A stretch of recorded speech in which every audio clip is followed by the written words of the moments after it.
I am Shonté Taylor, and you are having coffee with the Neuroscientist.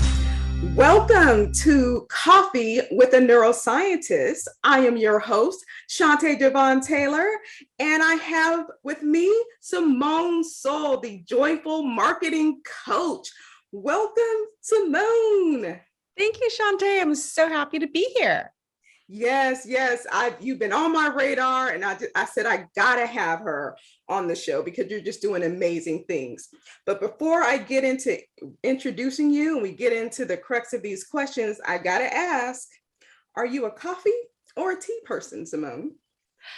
I gotta say, I'm whatever's the bougie option person. So if there's bougie coffee, I'm a coffee person. If there's bougie tea, I'm a tea person.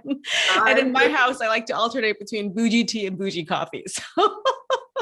Yes, absolutely. I'm both too, but I gotta have my coffee in the morning. Period. Yeah. Coffee and contemplation. That's another podcast probably coming. That's good. I need my coffee, my cup of coffee too. Only bougie coffee though, please. Only bougie. Okay. Only the good stuff. Nothing but the best for my brain and neurons. It's like my ancestors did not suffer, so they're a descendant. I can drink crap coffee, you know? Exactly. The ancestors would be turning in their graves if they did anything less. All right. So now we got the important stuff out the way, Simone. Let me just introduce you to the world, or my tribe. You're already introduced to the world. Simone is creating a revolution in how life coaches market online. She teaches coaches how to fully get booked by putting love first, leaning in to their messiness. I love that. Their messy genius, and not being afraid to get a little weird. I love that part.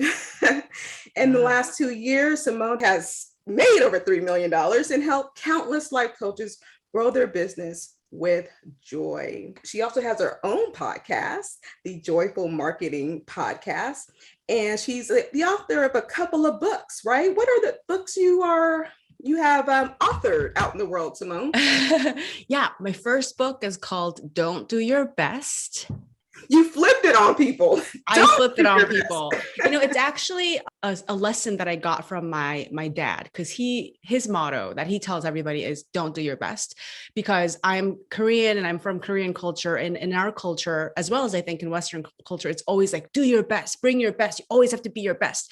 And my dad always talks about how that really fucks people up. You know, it chronically makes them feel like they're not enough. They're not doing enough unless they're getting an A+ in every area of life all the time.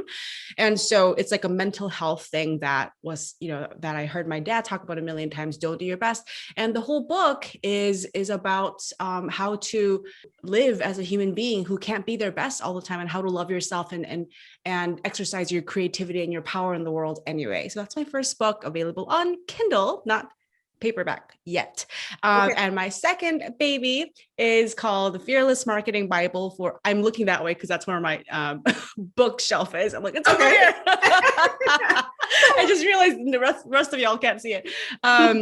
My second book is called The Fearless Marketing Bible for Life Coaches. And it's the kind of book where when you need a shot of clarity, inspiration, you want to kick in the butt to go out there and powerfully market your coaching business. This is the book that you pick up and turn to any page, and you'll get that loving slap in the face, kick in the butt, sometimes a hug, yes. Mindset shift you need to key into your authenticity and speak from your power in a way that is truly of service to the other people, in a way that makes them want to buy coaching from you. So that's the Fearless Marketing Bible for Life Coaches. That's all that is in paperback as well as Kindle, available on Amazon. Okay. Thank you for that. And I have to go back to what your father told you. I mean, that principle, he was just is so aware. Yeah. As a parent, because it's exhausting to try to be good at everything, to give 100% at everything. That just sounds exhausting to your mental capacity, your physical body, your spirit. So I really just want to honor what your father shared with you. Like, look, a B is good enough, right? Operating at 70% good enough, right? Totally. My dad happens to be a therapist and a coach, and a hypnotherapist as well. And so he's in the mental health field. And, he will just have clients who come to him with like decades of like lifelong trauma that comes from feeling like, well, I wasn't able to do my best in school, and then I wasn't able to do my best at my work, and then I'm not doing my best in my family, and this like layers and layers and layers of just so much self-judgment and shame that they're flawed and they're wrong and they're doing life wrong, and they're a burden on society because I should have been able to do my best at every, and so their entire narrative of their lives is one of inadequacy. And that is, I lived in that place for a long time, so I know how incredibly painful that is. And I think it's such a liberating message to know, sometimes you get an A and sometimes you're operating at 70%, like you said. And let's be honest, sometimes we're operating on like 6%, yes, out of 100.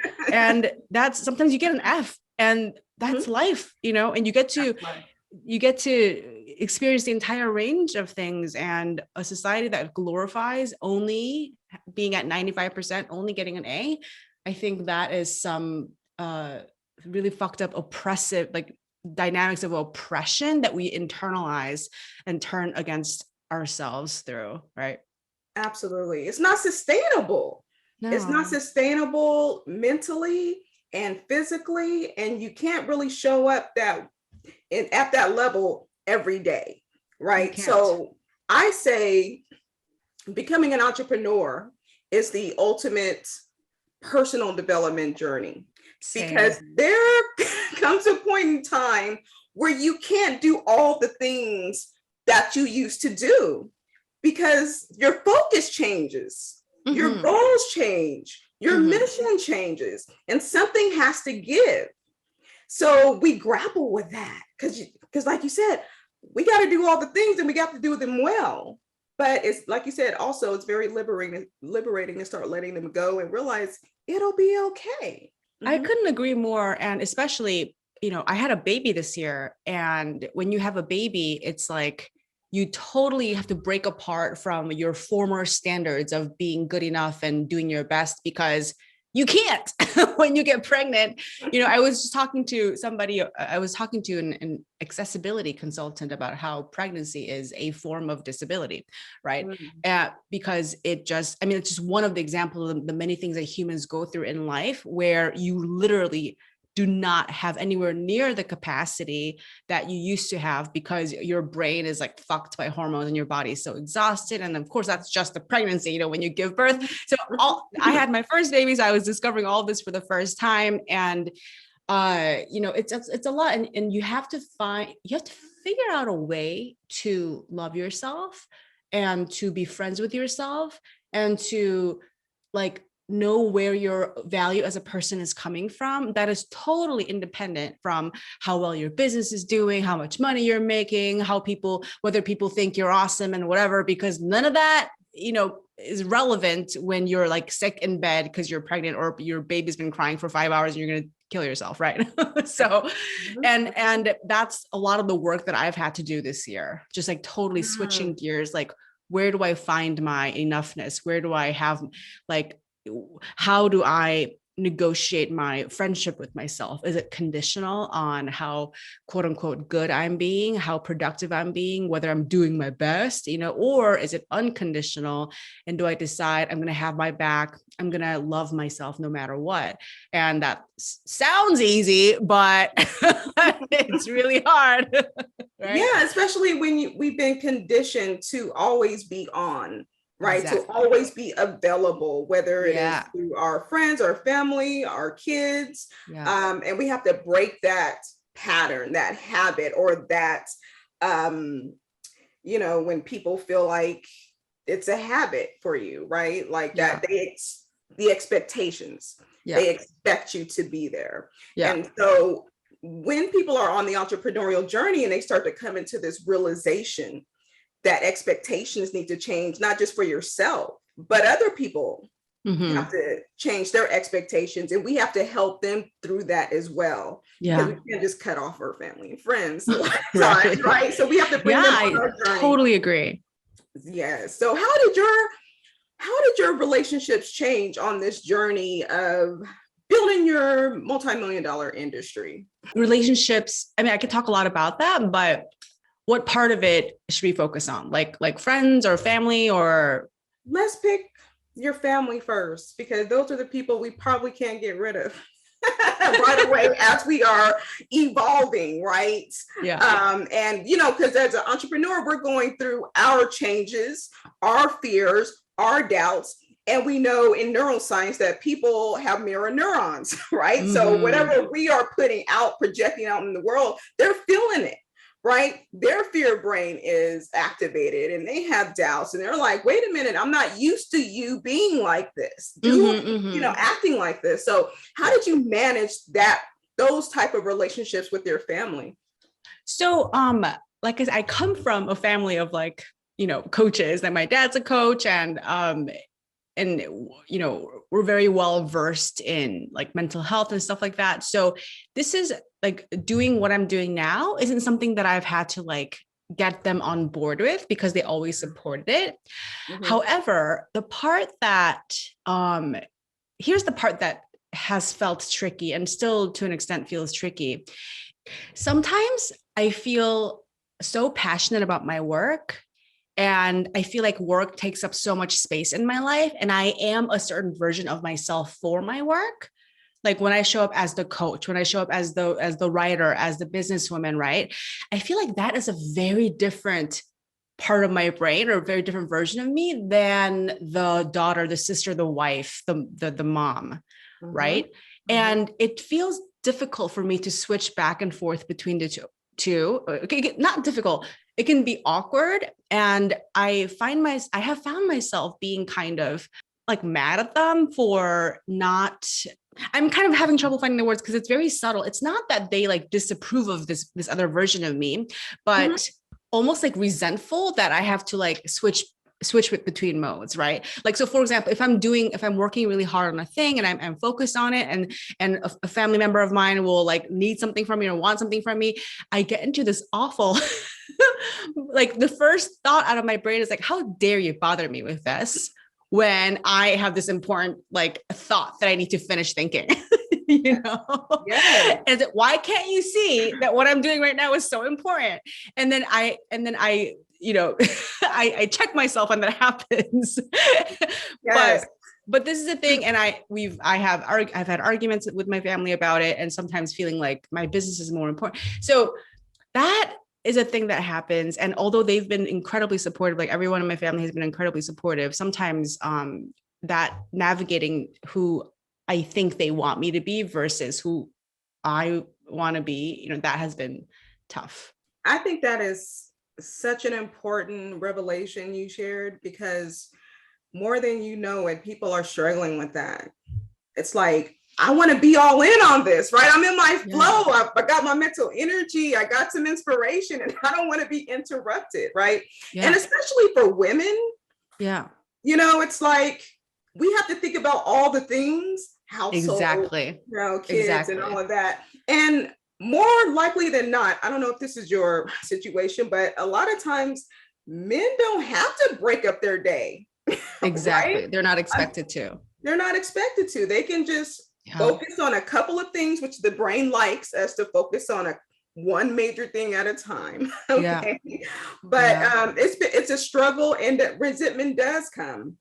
Totally. So how do you manage your resentment? Are you managing through managing your expectations, or what do you do? I think I got coached on this, actually. And what I have to do is what I tell my clients to do, which is that when I have to get over my fear of them not liking me or them being mad. In other words, I have to stop people pleasing them.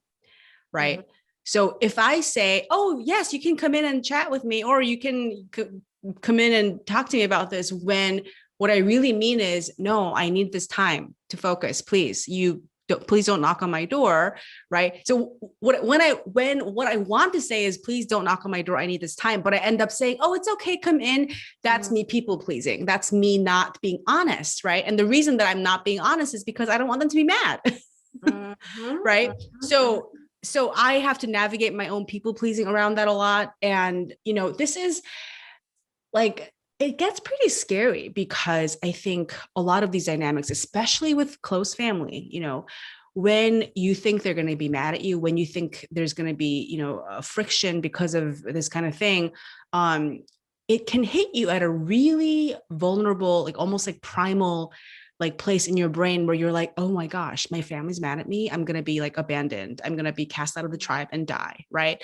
Like my, and especially as a woman too, and the way that we've been socialized, right? It's like, oh, if I ever tell my husband that I need to focus on my work instead of be a good wife to him, then he's going to, obviously I'm a terrible wife and he's going to stop loving me. He's going to leave me. And then, right. So that's where my brain goes. Yes. Automatically. Right. Yeah, automatically. Right. And so my brain like keeps trying to create this artificial divide between, and again, this is the result of the way we've been socialized. You can either be a good wife, good mother, good family member, or you can be a good CEO, right? You can be a good in your career. And that's a shitty binary, because again, men don't have to decide. They can just, right. If they show up for like 10 minutes a day, like, oh, what a good dad. Right. Right. Exactly. Still to this day, it's like a lot of praises when they do just a fraction of the things that we think about or execute. So it sounds like boundaries have to be redrawn when we're on this. By me with love. That's the thing. If I'm being like, don't come in my room, like that is already like you, not a boundary drawn with love. And so boundaries drawn with love that I actually stick to, and I actually allow for there to be consequences, right? Like, meaning I do the hard emotional work of allowing them to be upset at me or have thoughts, and allow that to happen. And my business is to learn how to have my own back and stay loving towards myself and the other person when that happens. Right. I have found that is tough work, and I'm in the process of doing it right now. I think this is an important conversation, and I want to get to your joyful marketing perspective. But a lot of people don't have these conversations when, they are guiding people to become business people or entrepreneurs. It's like they highlight, oh, you can do all these things in a business as an entrepreneur. It's the journey there. It's a lot of mind stuff. It's a lot of relationship stuff. It is a growth. It's personal development. And there's going to be that surface that you didn't even know existed. And that can keep a lot of people from continuing or being consistent. And we know entrepreneurs, they're more susceptible to depression and anxiety and bipolar. So and it can feel like, it can feel so isolating, because it's really hard for someone who's not an entrepreneur to understand what it's like to. I've had this argument with my husband, like, I'm airing all my dirty laundry, but I've had this argument with my husband lately. With the neuroscientist now. Right? Where I got like pissed, like I got triggered and angry because he kept asking me the same question, which is, oh, are you really busy right now? Like if I'm doing something, he'd be like, oh, I'm sorry, I didn't know you're busy. Are you really busy? Are you really busy? And he will just keep asking me. I mean, not like several times in a row, but just throughout the days, throughout the months, this will be a question that he'll ask me. Oh, are you really busy? When he sees me doing something. And I just had a moment of like, I like flew off the handle and I was like, stop asking me if I'm busy. I'm not busy. I just have work to do. Busy to me is like running around like a headless chicken. And to me, there's always things that I have to be focused on. Right. Yes. So if I'm doing work, it's not because I'm busy. It's because there's shit to do and I'm focused. And right. Yes. And so I didn't need to yell at him if I could just calmly explain how it felt to me earlier. So I don't have to like deal with him asking me the same question 70 times. But that's the thing, like for somebody who has a normal job, right? It's easy to understand what another person with a normal job does. But as an entrepreneur, we wear like 25 different hats all the time, right? There's never, and this is why like work boundaries with yourself is so important, but there's never a point where you did all the things and you're done. Right. I'm all set for them. No, it's like, there's always something. So you have to be very careful with yourself, not to let all of the things bleed all over your personal life. But that's the fact of the matter. There's always something else that you can improve. There's always something that needs addressing. There's always, blah, blah, blah. So that's why it just pissed me off when he says, "Oh, are you busy?" It's like, no, I'm not busy. I have a fucking business. Right. It's so hard to explain all the things. And it's actually not for them to know. Because if you were working a 9 to 5, you wouldn't come home and tell them all the things you do at work. I mean, maybe you'll tell them about your day, but I think like any other job, you don't need to explain everything that you do. And it's hard to explain everything. That's so funny that you said that, because when you said that, I realized that I had this belief that I should be able to, and I should explain all the things to him because he's my life partner, not just him, but like my parents or whoever. It's like, they should understand. And that thought would frustrate me, because like, how can I understand? Like, they don't know anything about the kind of business I run. Right. But there's that gap of like frame of perspective. There's that gap of experience, as there should be, right? Like, I didn't marry my husband because he does the exact same work I do. Right. And it's okay. Like I would, if I were married to a neurosurgeon, right, I would never expect him to like fill me in on all of the neurosurgery shit he does. I'd be like, I don't know. I don't care. Right. Exactly. And there's some professions or careers that you can actually wrap your mind around, right? You can get neurosurgery, you can get accounting, right? Yeah. But you can get nursing, right. But entrepreneurship is too broad, too wide, especially, all the things that we do. So one day you're dealing with taxes, another day you're doing marketing, another day you're managing like, a client meltdown, another day you're, like you fucked up your schedule. So it's like, entrepreneurs wear 27 hats all the time. And it's absolutely. And we're trying to keep it straight in our own head, let alone tell other people. One thing that I do to help manage my emotions and expectations outside of my work is I let my family know I'm in launch mode, right? And it's going to they all tiptoe around you. I train them, I condition them to know that it's more intense for me when I'm in launch mode for 6 to 8 weeks, right? But then in between that time, I'm more in mellow mode, right? I'm more available, and they know, go ask your dad, right? Go ask your dad, or there's going to be a lot of ordering of the food, or feed yourself, So I also have trained them. This might be TMI. I've also trained my family to know when I'm on my cycle, because life is different. I don't think that's TMI. I think that's super important and useful for you to talk about. People don't talk about this. Like when you are using your brain, right? You're monetizing your mind. That's what you're doing. It takes a lot of mental energy and focus. But when you're on your cycle, there are neurochemicals that plummet that keep you from focusing. Keep you from the ability to manage your emotions so you don't snap off on someone. So they need to know that, Totally. There's so many times when I just feel like I cannot be talked to right now. Like I cannot handle a conversation. And if you ask me, what are we having for dinner? I'm going to murder you. No people were murdered in the making of this podcast, people. No, I totally get you. And that's part of communication, right? It's just like, this is not the week. This is not the week for me to cook or think about cooking meals. Yeah. I need to, if anything, pull back from my responsibilities and let my body do what it needs during this time. Because a lot of things are happening in our brains and our bodies during this time. We're losing blood, okay? Literally. You try losing blood through your genitals. See what happens, right?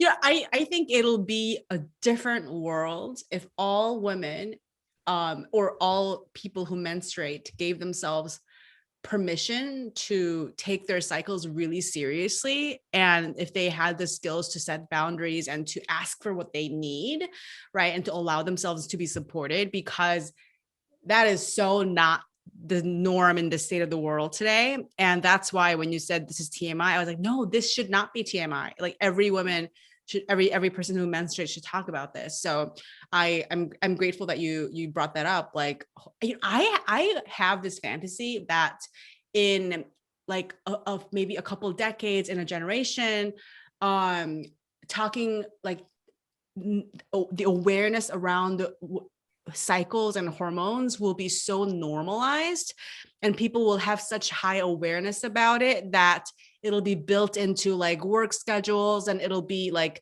we won't be, first of all, woefully misunderstanding and miscategorizing and punishing, right, women for basically having hormones in ways that men don't. Right. Absolutely. I cannot wait for that world. Like, I think it's coming. It's my fantasy, but I think it's coming because I see more conversation about it today than ever before. Absolutely. And this is going to sound so weird. Simone, lean in. No. I'm leaning in. Yeah. What's happening? When I read some of your posts and just this moment where you're talking about that, you're imagining a world where people have more awareness about female cycles and honor that. I'm like, you are truly my Korean counterpart. I love it. And while we're talking about cycles, we're also like matched with like red lipstick and red glasses. And so it's all about the blood. It's all about the blood. It's all about the blood. This is, now I know the title of this podcast. No, I'm just kidding. I really think this is an important conversation that we're having, because you help life coaches only. I mean, other people may come to you, but you specifically work with life coaches. Why did you choose life coaches, and how do you bring them joy in their marketing? I love it. I chose life coaches because actually it didn't really feel like I chose life coaches. It felt like life coaches chose me. I got started as like a general life coach, right? I would help you with your habits. I help you become happier, help you lose weight if you want. I help you, whatever, like become more confident. So I coached on everything. But over time, I realized that I had become really good at business, and I had developed a very unique philosophy of business, having run my own as a coach. And I wanted to help other people with it because I saw other people struggle with it so much. And the reason that I still only serve life coaches, even when there are so many other people who do benefit from my work. And I get asked all the time, oh, have you considered also creating programs for artists and Like, I would love to be able to do that actually, if I had, 3 different heads, but I just love coaches so much. And I just think the highest things about the industry and about every single coach I know. And I think coaches are going to save the world. And I just fucking love coaches. That's it. Like, why do I serve coaches? Because I love coaches so much. I love being a coach, everything about coaching. And so it brings me a lot of joy to only serve coaches. And the benefit of only serving one type of client is that you can go really deep into thinking about their specific brains and how they're specifically experiencing problems. And therefore you can create higher quality solutions in a way. Right. So that's why I serve coaches, and how I help to make their marketing joyful. I think I can give a bunch of different answers to that, but I think the first answer that I need to give is that I help them by modeling it, right? I think the greatest gift that I can give someone who's a life coach is to let them see me feeling joy in my work and in my marketing. Let them see me being authentic and being messy and being imperfect and having fun, right? I get, this is one of the most common messages that I get from people, which is like, I didn't know you could have fun with your marketing until I found you. Like you're having fun. What's happening? This is not supposed to be fun, right? Or like, and if you observe my marketing in any way, and for any length of time, you'll see that I'm so not curated, right? I'm so not polished. I'm so imperfect. There's like typos everywhere. And just because to me, making things look really professional and polished and perfect and beautiful, that all has its place. But to me, the most urgent thing, the most important thing, the meat of everything is my thoughts and my intentions and communicating those to you. So if I have a thought and an intention that I think will be useful to you in your life, I don't wait to make that shit pretty on Canva.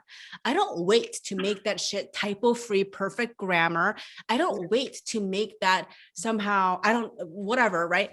I just share, right? And if I'm having a moment of, I don't know, some kind of moment where I really want to share with people, to me, that sharing is, that connection, that presence, that sharing is so much more important than whether I'm wearing makeup, whether I'm just dressed up the right way, whether I'm presenting up, showing up like a professional.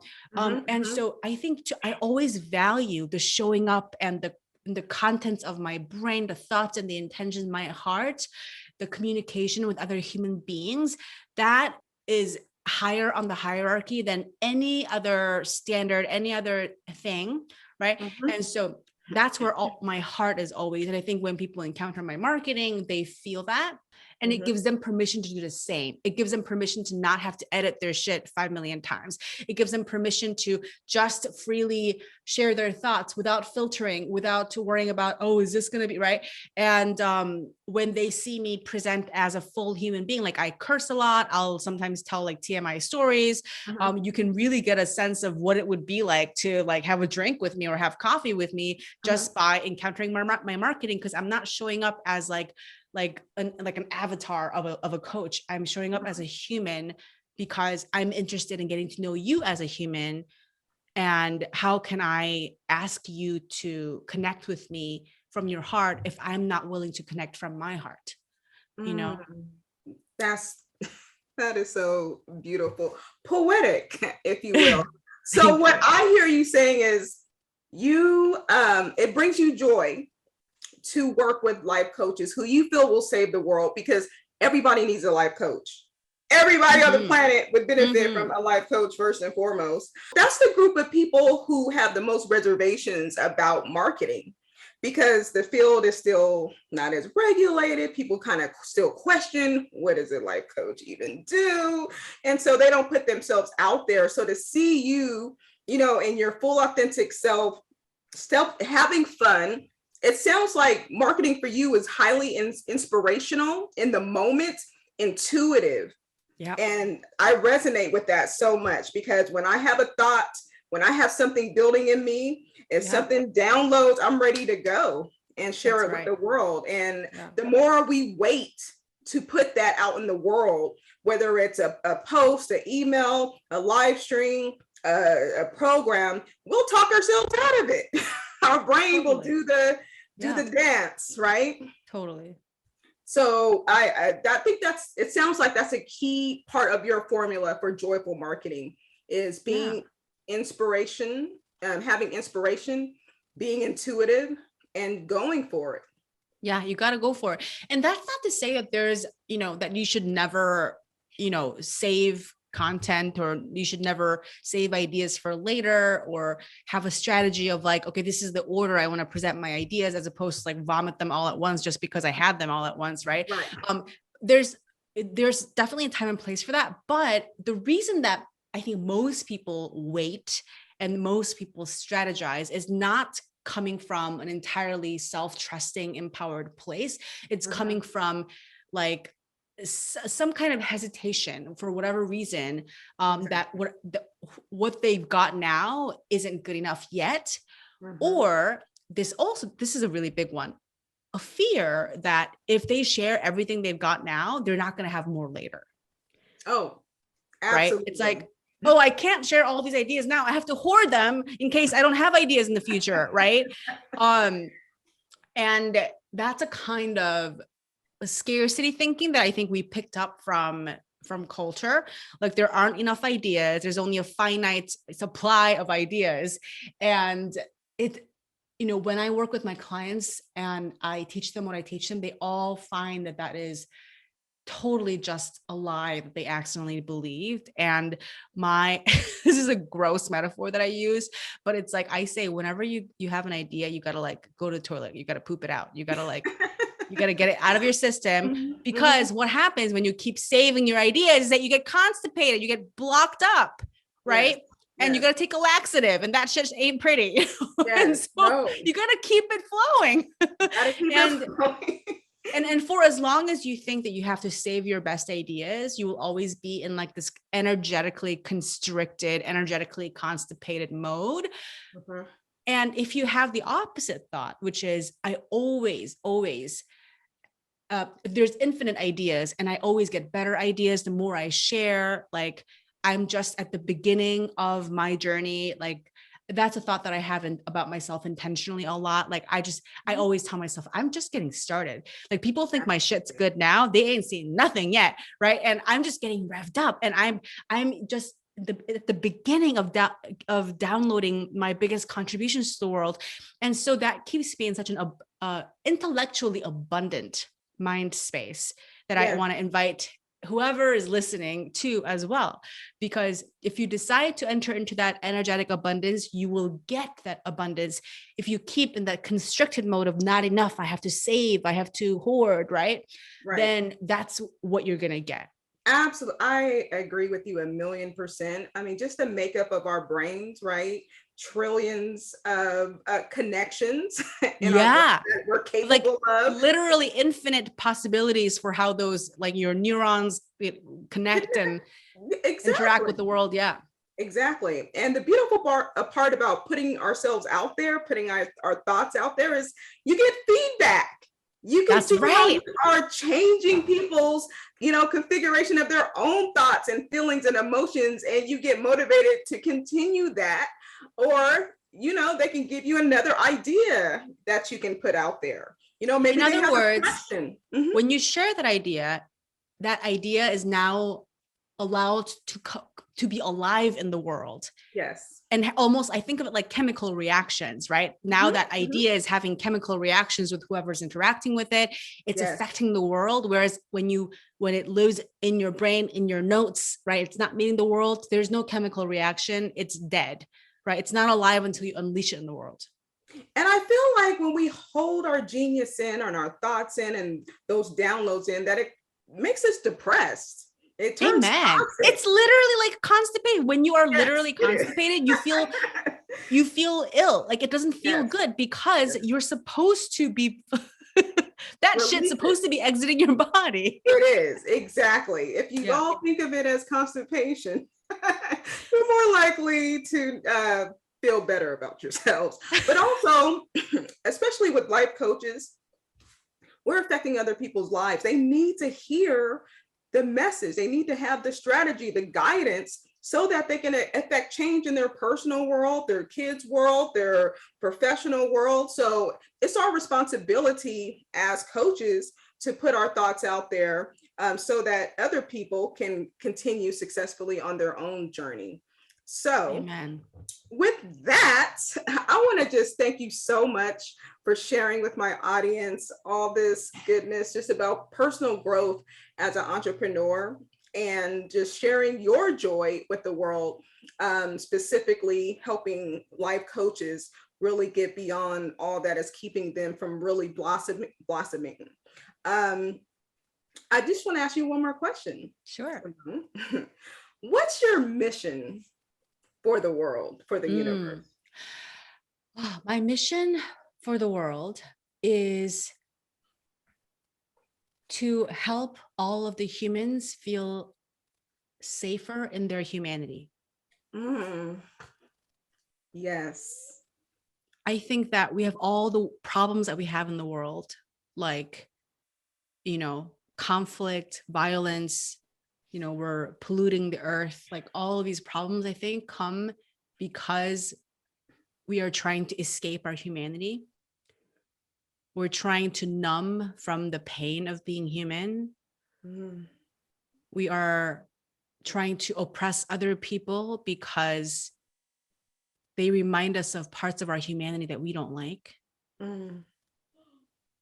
If I can make the other guy the bad guy, then I don't have to look where I think I'm bad.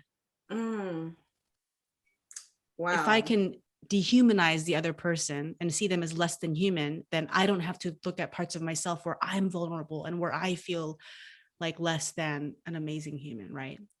So I think basically all the problems that plague societies and plague the earth come from the difficulty that we have being with our own humanity and loving ourselves and our humanity. I'm getting a little bit teary-eyed as I say this, and my mission, it goes beyond just like the immediacies of what I do for my business. It goes beyond just life coaching, is to help all humans feel at home, feel safe, feel loved in their humanity. And the work has to begin with me. So that's the work I do for myself all the time. Like every day, it's like, how do I love my own humanity?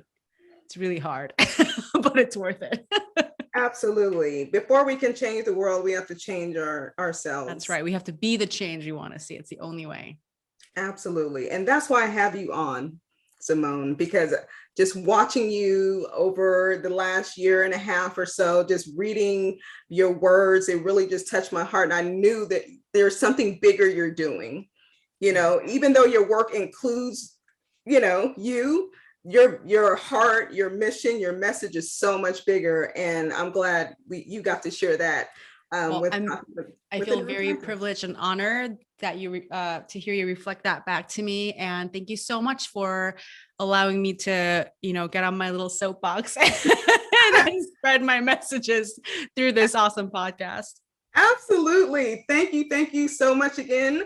How can people find more about you and keep learning and growing with you? Yeah. So the best way really is to follow me on Instagram, where I am simone.grace.soul. And from there, you can find out more about my programs, and you can really go down the rabbit hole, just like reading my shit on Instagram. So I invite you to join me in my rabbit hole. Absolutely. And we'll have Simone's information in the show notes as well. Thank you so much, Simone, again, for having coffee with the Neuroscientist. You are appreciated. I appreciate you. Thank you. Thank you. And remember, everyone, when you better your mind and better your brain, you can better your impact in the world. And we're here to help you do that. Take care, everyone. Did you like this episode? Make sure you're subscribed to this podcast and share with a friend. And if you consider yourself a modern thinker, and if you want free mindset success tools and more tips and strategies on how to use neuroscience in your everyday life and how to stay motivated and inspired to live your best self, come visit me at shontétaylor.com, enter your name and email address, and sign up for my newsletter. Remember, when you better your mind, you better your brain, you better your impact.